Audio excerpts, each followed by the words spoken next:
me on some regular shit. I do want to hear. I want to come back for whenever they have the defense starting their final arguments. But I might have to run after that just to go get some shit going on. You know what I mean? Anyway, good afternoon and welcome to the Frank and Pam Bearfield. Did y'all hear about this case where there was this black woman? Her name is Carlee Russell. She claims she got abducted. She was found, and basically this is another Jussie Smollett type of situation. They're saying she fucking lied. They're saying that they got all the surveillance footage and shit like that. She was never abducted. This chick was just clout chasing and attention seeking. The police precinct did a whole press conference about it, and I kind of want to play this. I know I'm in and out of the room, but yeah, I'm on a bunch of calls right now. Training Center. I'm Captain Keith Sescaleba, that's spelled Keithsescaleba, with the Hoover Police Department. Joining me at the podium today will be Hoover Mayor Frank Brocato, spelled Brocato, and Hoover Police Chief Nick Durzis, spelled DE. Thank you and good afternoon for you all coming today. You know, 6 days ago our community learned about the disappearance of Carlee Russell, and it sent fear and pandemonium not just through our city but the entire state and the nation as well. The media quickly joined us to get the word out about Carlee. Our community sprung into action and they organized search parties, arranged prayer vigils, and they took other steps that I'm not even aware of to help in this situation. The Hoover Police Department quickly rallied multiple partner agencies, stopping at nothing to find Carlee. I'd like to take this time to say thank you first to the Hoover Police Department, our partner agencies, our wonderful community, and to all those that aided in some way in connection with this situation. As the days have gone on and more information has been shared, we know everyone has questions. The Hoover Police Department is known for being very methodical and thorough with their investigations. For that reason, we did not feel comfortable speaking in detail publicly until now. It is important that we share this information now so that our community can be put at ease. So at this time, I'll turn the microphone over to Hoover Police Chief Nick Find out from that phone. Thank you, Mayor. Thank everyone for being here today. Besides me stands the team who played a significant role in this investigation. I want to thank our department, members of surrounding local law enforcement agencies, the FBI, Secret Service, United States Marshals, and ALEA for their assistance in this case. We said from the evening of July 13th, our focus would be the safe return of Carlee Russell. That occurred on Saturday, July 15th, approximately 49 hours after she called 911 and disappeared. From that point, our focus has been to determine Carlee's whereabouts during that time and what exactly took place.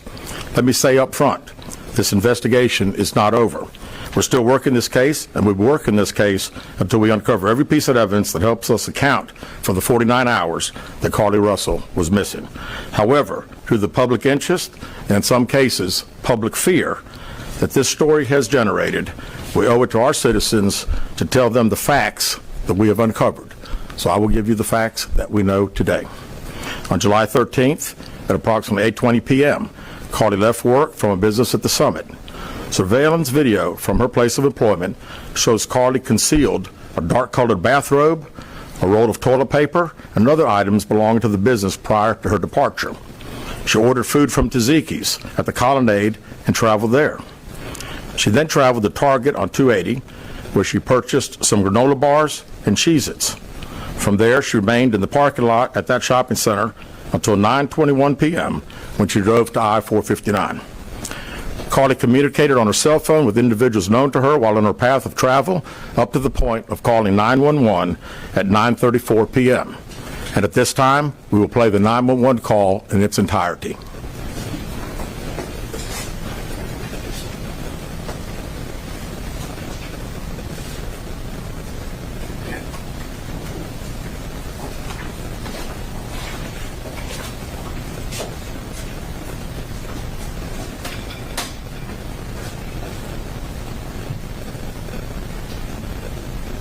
Hi, I am on Interstate 459, and there is a kid just walking by themselves. Oh, hold on. Where on 459 are you?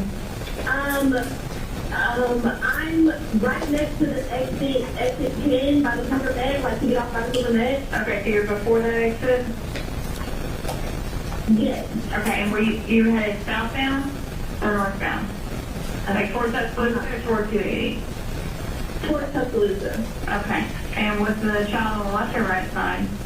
On the right side. Were they walking northbound or southbound? They're walking towards Tuscaloosa. Walking southbound, or how old do they look? Like a toddler, like maybe like 3 or 4. Did you pull over with them? Are you still with them? Yes. Okay, are you with the child right now? No, I'm not. I didn't get out of the car. I can see them though. Do you mind staying and keeping an eye on them until we get there? Yeah, sure, yeah. Okay, what kind of car are you in? I'm in a red Mercedes-Benz Is that a sedan or SUV? SUV. I mean, it's a sedan. Sorry. Can you put your hazards on for me? Yeah, they're on. Okay. Did you talk to the child at all, or did you say anything to them? No. Okay. No. Do they look like they're injured? No, they don't. Are they white, black, Hispanic, or Asian? They're white. Okay. Is it male or female? I think it's a boy, a little boy. White male? Okay. So is he wearing clothes? Yes. Okay. What is he wearing? It's a white t-shirt, and it doesn't look like he has any pants on. It looks like a diaper. And you don't see any cars anywhere? No, no cars anywhere.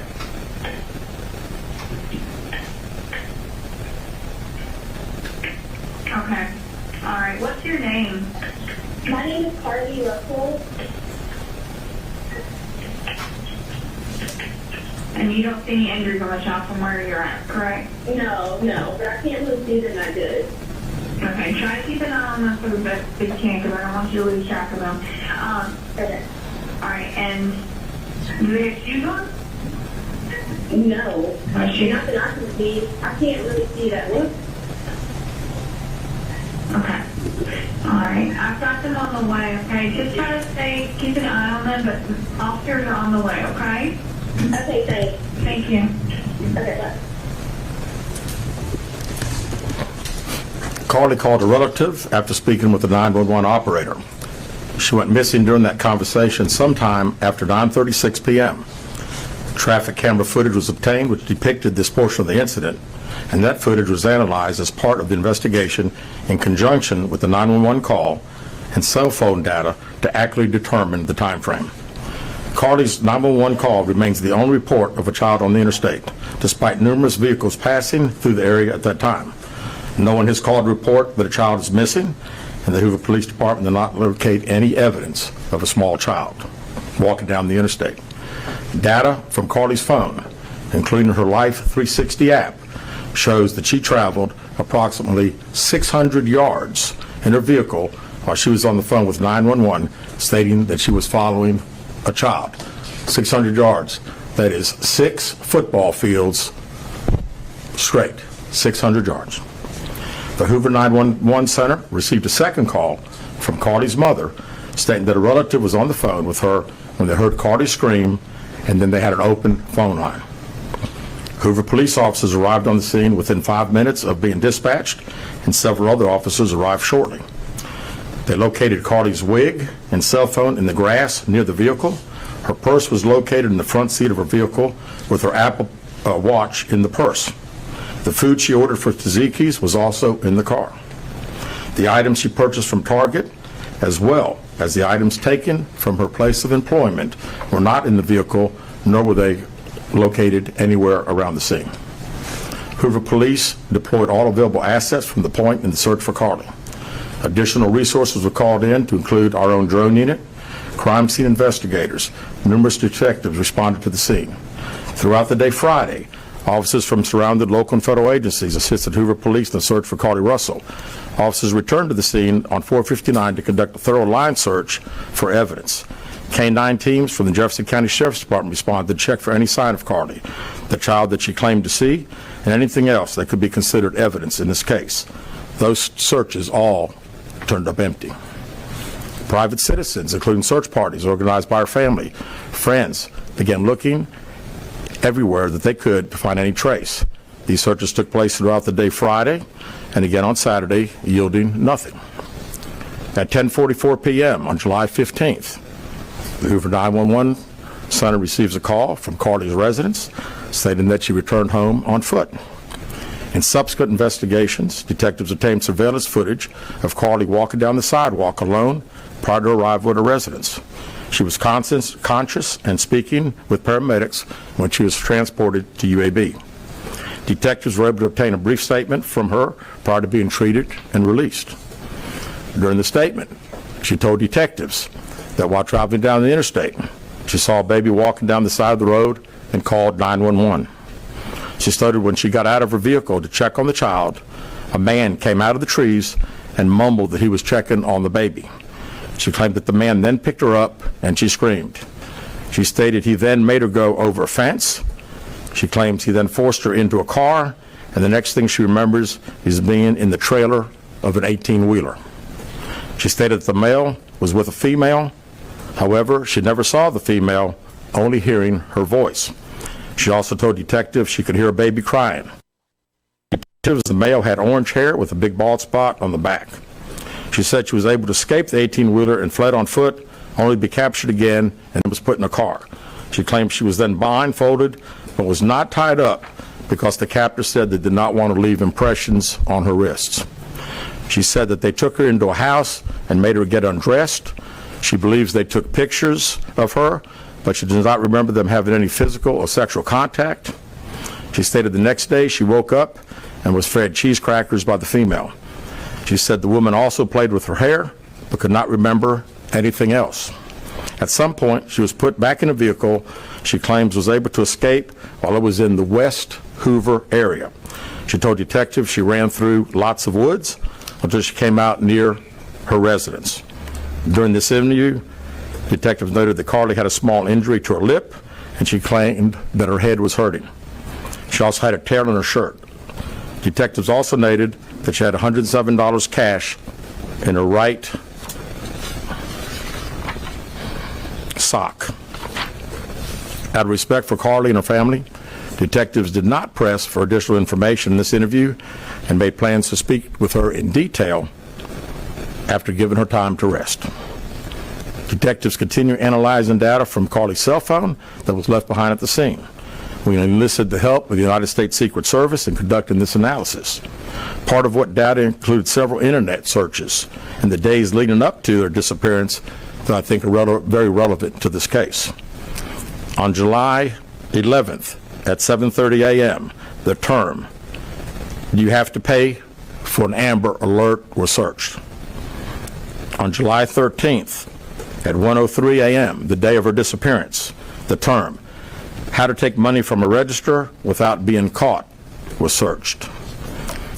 On July 13th at 2:13 a.m., the day of her disappearance, the term, "Birmingham Bus Station," was searched. On July 13th, 2:35 a.m., a search for a one-way bus ticket from Birmingham to Nashville was conducted with a departure date of July 13th. On July 13th at 12:10 p.m., a search for the movie Taken, a film about abduction, was conducted. There were two searches related to Amber Alerts on a computer at Carlee's place of employment, including one regarding the maximum age of an Amber Alert. There were other searches on Carlee's phone that appeared to shed some light on her mindset, but out of respect for her privacy, we will not be releasing the content of those searches at this time. We've asked to interview Carlee a second time, but have not been granted that request. As you can see, there are many questions left to be answered, but only Carlee can provide those answers.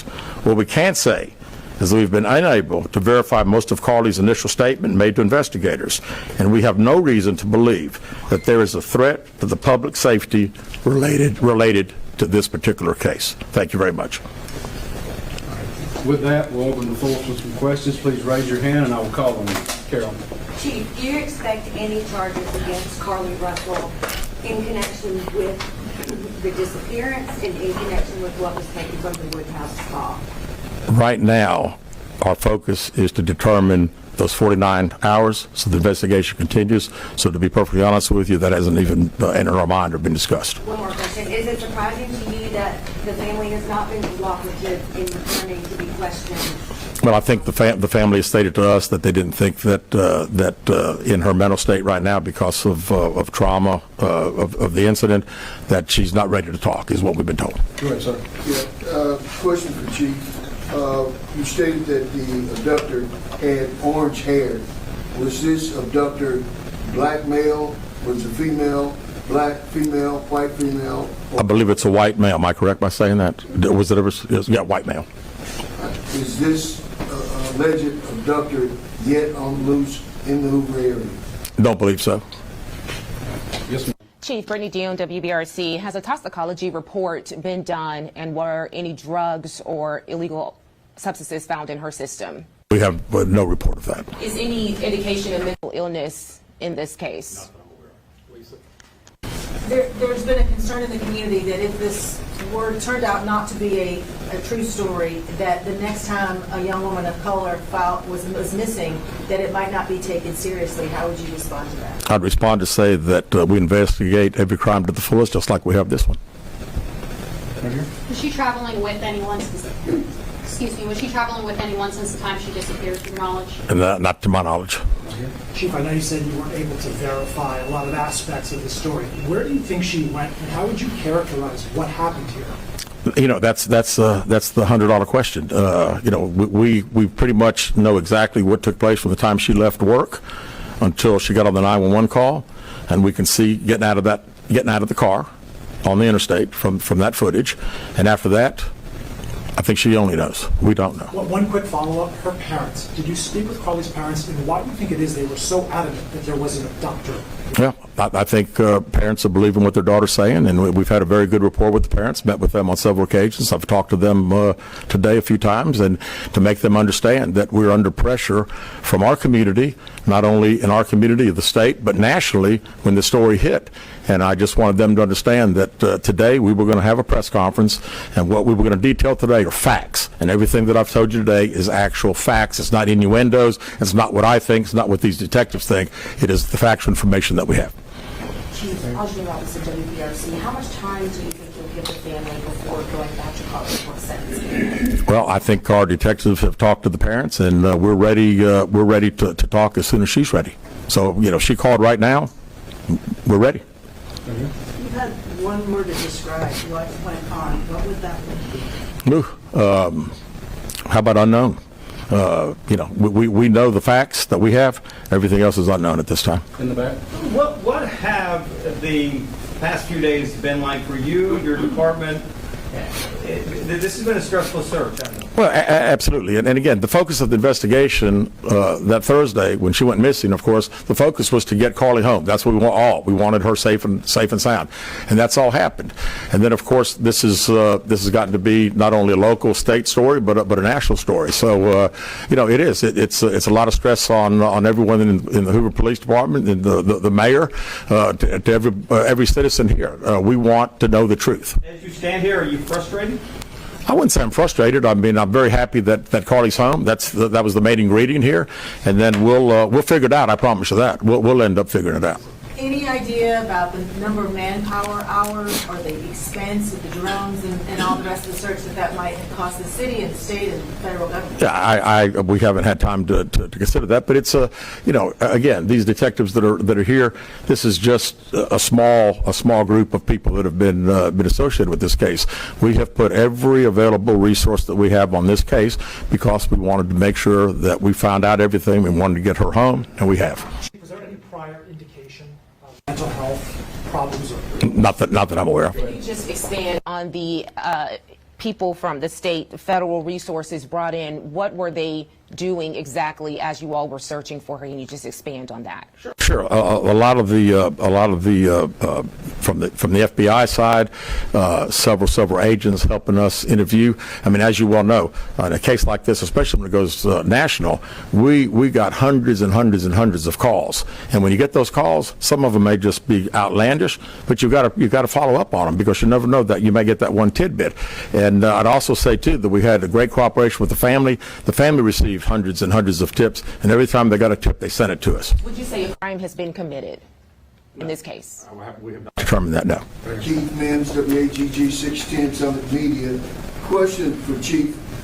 With all of the searches that you mentioned, Chief, that were on Carlee's phone, does that kind of give you an indication of her mind state during this ordeal, the 48 hours that she went missing? Well, again, we want to talk in facts, and I do think it's highly unusual to the day that someone gets kidnapped, that several 7 hours, 8 hours before that they're searching the internet, Googling the movie Taken about an abduction. I find that very strange. Yes.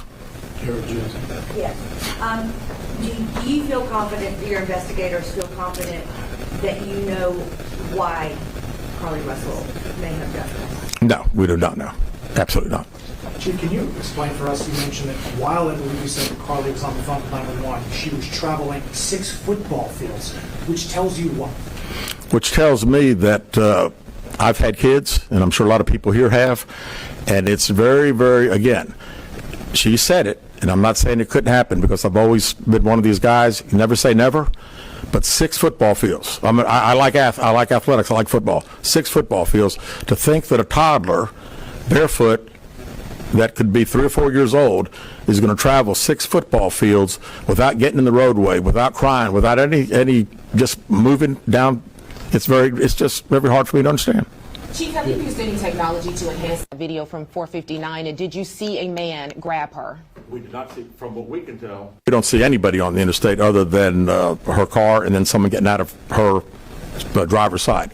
We have sent that off to the FBI for enhancement. It has not been returned. Do you think in this case that charges will be forthcoming towards Carlee Russell, and how serious of a crime is it to not only fabricate a 911 call, but to lie to law enforcement during the investigation? Well, again, that's not something that we've been discussed since we're going through the still investigation. But, people have to understand that when someone says something like this, we put every available resource. Everybody comes together from, like I say, state, local, federal. It's just a lot of work, and the gentleman earlier said frustrated. I mean, it is a little frustrating to think that all this has been done and we can't find anything out. Did anyone see her calling in from the side of the road when she made that 911 call? No, not to my knowledge. All right, last question here. Is this investigation held up until you can speak once again to Carlee Russell? Well, there's a few things that we're still doing, but obviously we want to talk to Carlee as soon as we can and do an in-depth interview. And at that time, I think we'll have these investigators doing some other things. So that's all the questions we're going to answer today. We appreciate you guys coming, and we'll be following up with y'all later. Thank you so much. Thank you for your time, Chief. Thank you very much.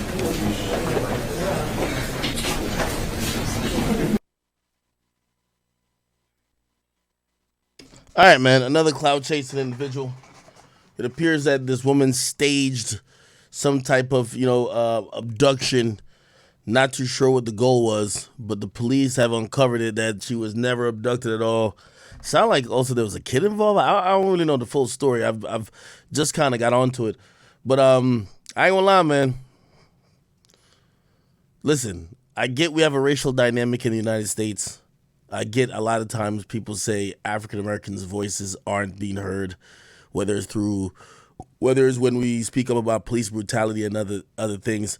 But when we got a bunch of liars that are just making up shit, because these days it is profitable to be a victim, and you get the Jussie Smolletts of this world, and you get the Carlee Russells of this world, who basically wants to use racial division to further their own selfish goals of either usually, advancing their own career or gaining some fame or some type of, monetary compensation. Those people ain't allies. Those people are enemies, okay? They're just wolf in sheep's clothing, not because we share the same pigment to our skin. It means that we're here for the same mission. These people want to see and weaponize hatred against another race. So these people should get locked up 100%. You over here lying, like I ain't gonna lie to you. Anybody who makes some false report, I would like some accountability to be had. I seen this one thing about this football player, soccer player, whatever, and he was accused of sexual assault, and he beat the case, but his career is done, and like his life is ruined. Nothing happens to the. And by the way, it was like it's not even like it was like, oh, maybe he's one of those. It was like completely bullshit. His career is done, and everybody's looking at him like, well, what could you do now? Unfortunately, we as men, we're kind of in a place or position where you can't really do it. Like the quote unquote victims, they get completely protected whether they're victims or not. So you get people who are incentivized to lie. You know what I mean? The person who makes the accusation or the person who plays victim first is a person who usually seen as the person of truth. So again, people like Carlee Russell and what's that other fool name? Jussie Smollett, jail him. Fuck it.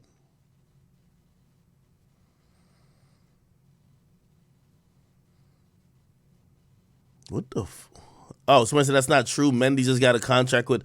Well, regardless, it changed the trajectory of his career. I think you probably could agree that his career would have been further along if this shit didn't fuck up his life. Yeah, it's just kind of one of those type of things. All right, yo, we're still waiting for the jury.